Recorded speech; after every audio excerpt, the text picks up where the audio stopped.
Talking about mental health and talking about how you feel and showing vulnerability is a strength, not a weakness.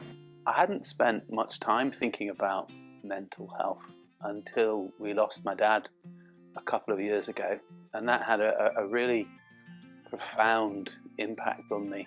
And to be honest with you, I tried to ignore it. I tried to ignore the challenges and thought that I'd just get on with it. My sons suffer from quite a serious mental health problem. The thing that made a difference for both him and me was kind of physical activity.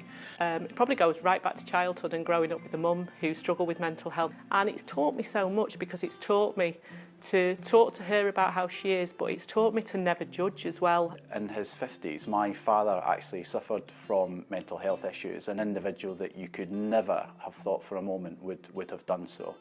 It sounds easy to say, it's really hard to do, but that is just to be aware kind of how you are and how you're thinking, and that, you know, am I doing too much here? Am I over preparing? Things like that. I would say, like he did, you need to speak up. Unlike the 1980s, we understand all a lot more now. I would like to think if he were around now and he was speaking up like he was then, as a family, as a son, and his whole network of friends around him would have been able to support him a huge amount more. You know, my own experience around mental health is it's totally unpredictable, and you never know who's going to be affected by it and when. When you feel like you need to talk, then speak up, please.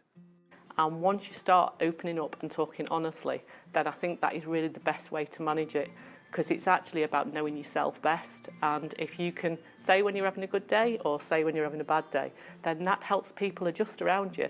And guess what? You can look out for each other and support each other. But having those conversations is what's really, really important. So what we have to do, I guess, is be open and honest and show our own vulnerabilities, which then makes people more comfortable being honest and open and saying, you know, it's okay not to be okay.